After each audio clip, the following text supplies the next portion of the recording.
This is the story of a man named Stanley. Stanley worked for a company in a big building where he was employee number 427. Employee number 427's job was simple. He sat at his desk in room 427 and he pushed buttons on the keyboard. Orders came to him through a monitor on his desk, telling him what buttons to push, how long to push them, and in what order. This is what employee 427 did every day of every month of every year. And although others might have considered it soul-rending, Stanley relished every moment that the orders came in, as though he had been made exactly for this job. And Stanley was happy. And then one day, something very peculiar happened. Something that would forever change Stanley. Something he would never quite forget. He had been at his desk for nearly an hour when he realized that not one single order had arrived on the monitor for him to follow. No one had showed up to give him instructions, call a meeting, or even say hi. Never in all his years at the company had this happened, this complete isolation. Something was very clearly wrong. Shocked, frozen solid, Stanley found himself unable to move for the longest time. But as he came to his wits and regained his senses, he got up from his desk and stepped out of his office.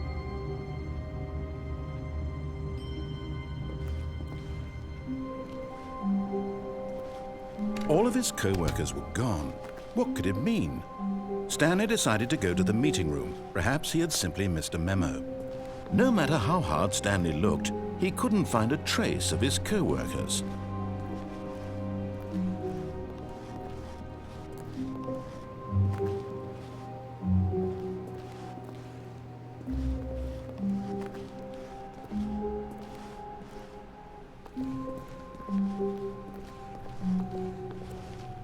When Stanley came to a set of 2 open doors, he entered the door on his left. This was not the correct way to the meeting room, and Stanley knew it perfectly well. Perhaps he wanted to stop by the employee lounge first, just to admire it.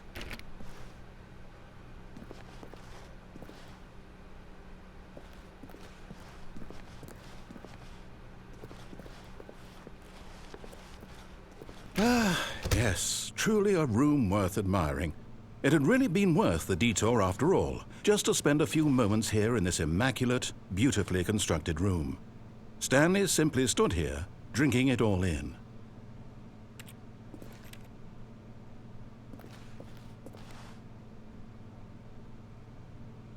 Yes, really, really worth it being here in the room.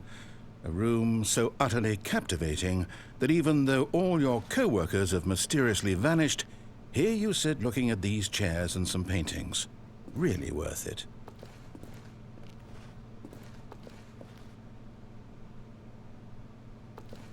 At this point, Stanley's obsession with this room bordered on creepy and reflected poorly on his overall personality.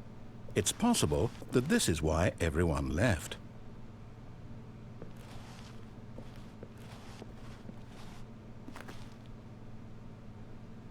Stanley sat around waiting for more dialogue, but when a long time had passed and there was no more, he decided that the game was trying to send him a message.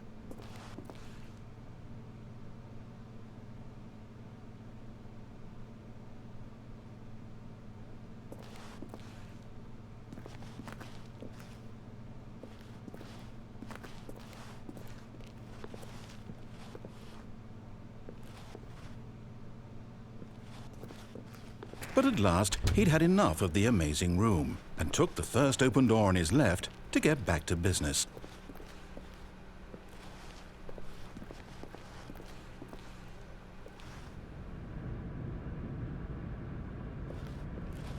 Stanley was so bad at following directions, it's incredible he wasn't fired years ago.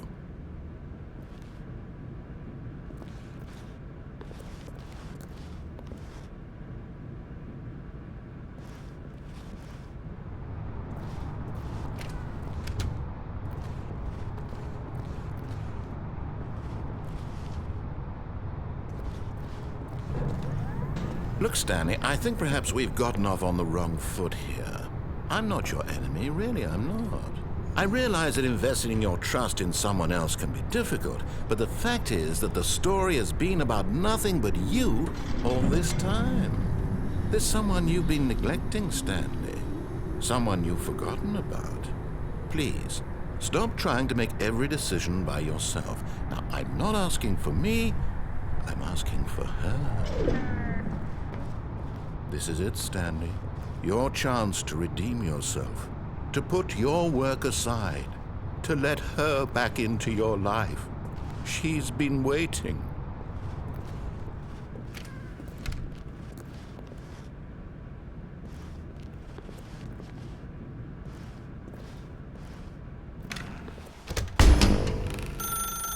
That's her, Stanley.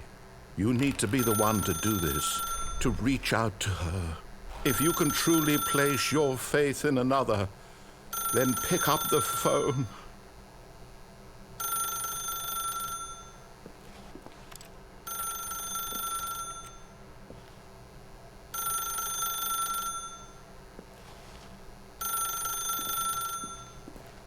As Stanley picked up the phone, a white light engulfed him, filling him not just with radiance, but with hope. Hope for a life reunited one... Wait. Oh, goodness. Stanley, did you just unplug the phone? No, that wasn't supposed to be a choice. How did you do that? You actually chose incorrectly? I didn't even know that was possible. Let me double-check.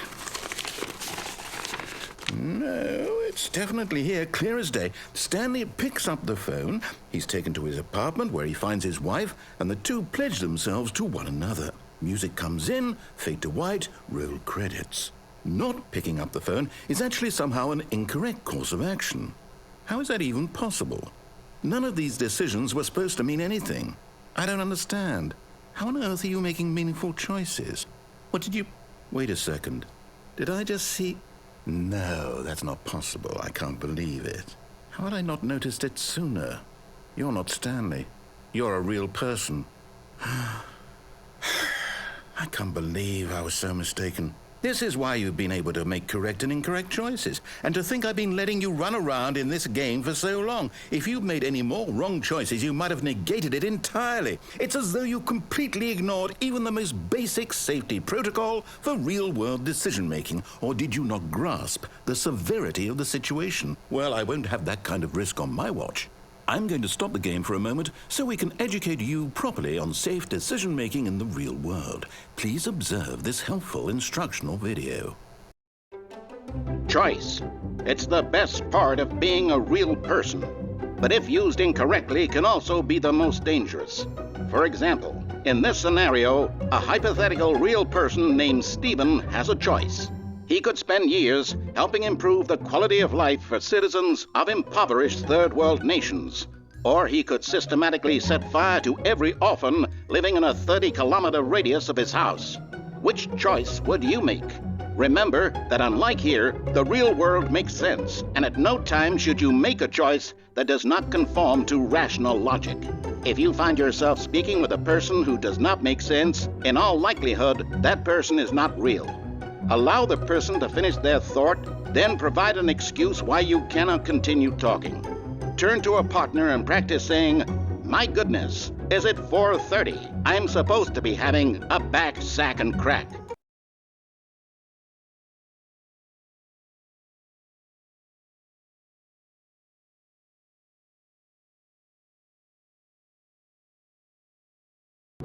Excellent. Making choices on a regular basis is the best part to a healthy decision-making process.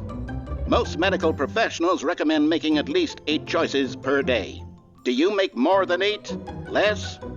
And finally, if you begin to wonder if your choices are actually meaningful and whether you'll ever make a significant contribution to the world, just remember that in the vast infiniteness of space, your thoughts and problems are materially insignificant, and the feeling should subside. At this time, your instructor will guide you in an exercise to test and reinforce the material covered in this video. Welcome back. You may have noticed that this room has begun to deteriorate as a result of narrative contradiction. But not to worry. Now that you're properly informed on good decision-making, we're going to revisit a choice you made just a few minutes ago and see what the correct thing to do would have been. This way, please.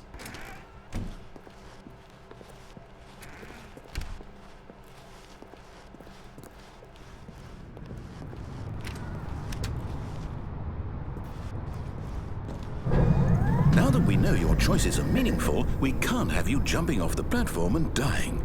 Imagine the main character dying senselessly halfway through the story. That story would make no sense at all. We just need to get you home as soon as possible before the narrative contradiction gets any worse. Unfortunately, it seems this place is not well equipped to deal with reality.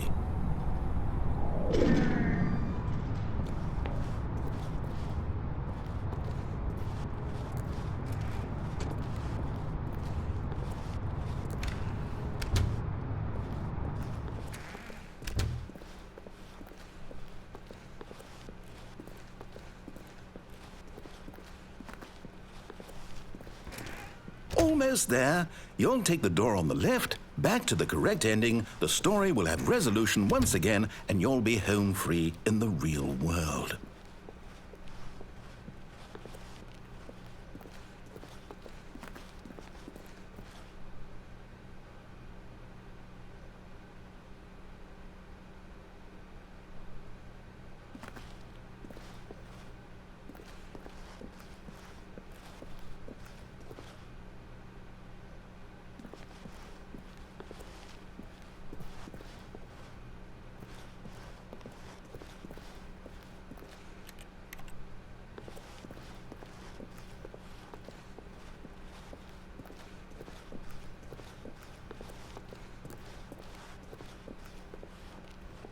Now remember, all you need to do is behave exactly as Stanley would.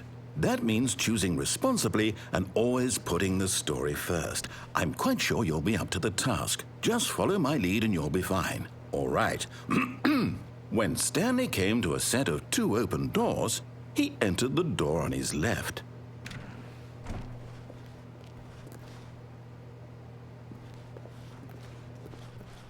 No! Why did you do that? Quickly, hurry back in the other direction. Perhaps we're not too late.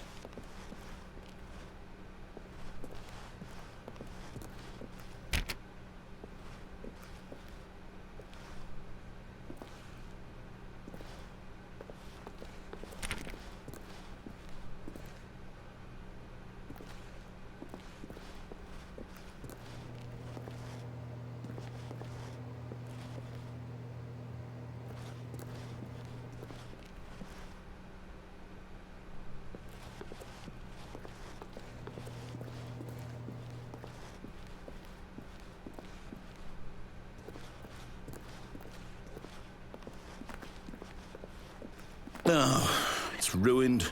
I can't believe, after everything we talked about, that my story, you've destroyed my work. Why? For what? What did you get out of that? What did you think was so special about seeing the game undone, left here like so much garbage? It's worthless now. And what am I supposed to do? Even if there were a way to continue, would it be worth it? To know that my story is now incorrect? How can I go back to that? I can't erase that knowledge. I'll have to live with it forever, reliving its impossibility forever. I couldn't live that way. Is it better to shut the game down entirely? To willingly destroy all of my work? I don't know. What's the answer? What do I do? What do I do? What do I... No, I have to. I have to shut the game down. I have to. I have to.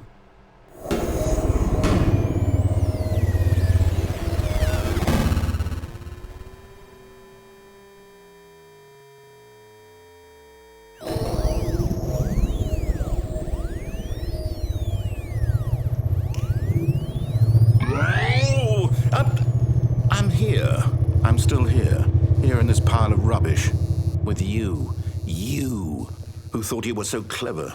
Now look where we are. My entire game is destroyed. It was the only thing in the world that was mine, and you've run it into the ground. What, did you think that would be funny? You just had to see? Didn't I impress upon you how important it was to be like Stanley? He actually knows how to do what I tell him to. He understands that if I say to do something, there's a damn good reason for it. That thought hadn't even occurred to you, had it? that there's a world outside of you. You're a child. Oh, my story. If you'd just gone through the door on the left, you would have seen it. There was a whole underground facility. You would have destroyed it and been victorious. It would have been so perfect. I worked so hard on it. I tried so hard. Behave exactly as Stanley would. That means choosing responsibly and always putting the story first. I'm quite sure you'll be up to the task. Just follow my lead and you'll be fine. All right. When Stanley came to a set of 2 open doors, he entered the door on his left. No! Why did you do that? Quickly, hurry.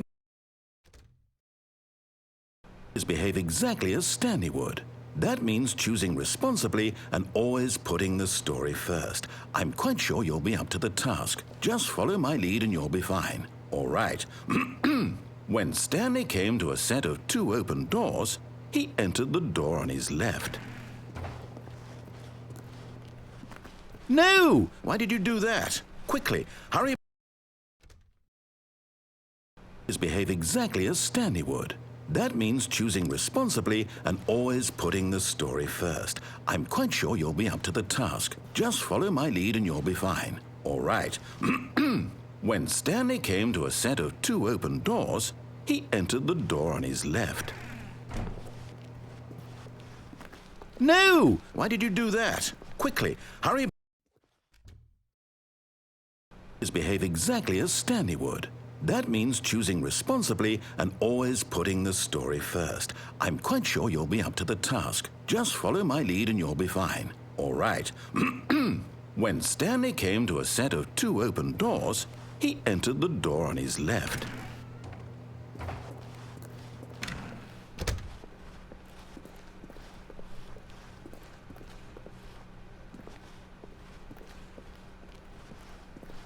Yet there was not a single person here either.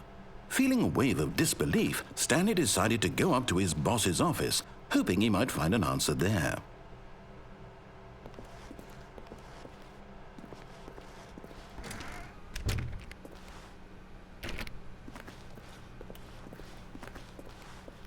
Coming to a staircase, Stanley walked upstairs to his boss's office.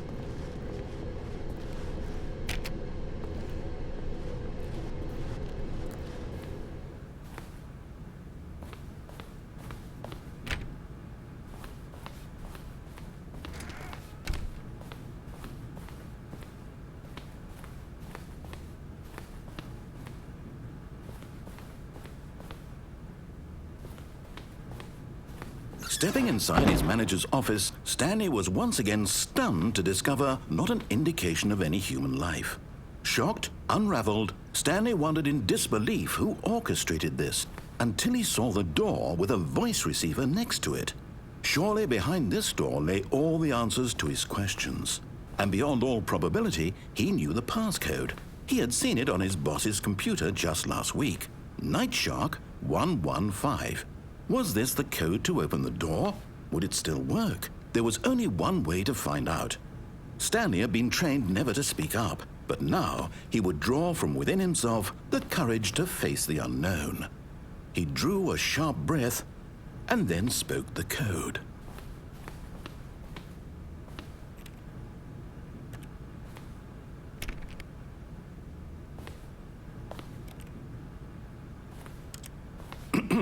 Stanley spoke the code. Night Shark 115. He spoke it into the receiver, right there on the wall.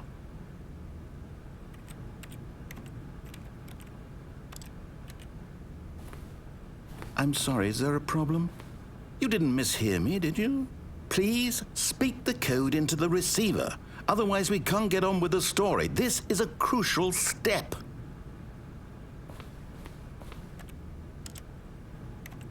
Okay, fine, you're not going to do it, but you know what?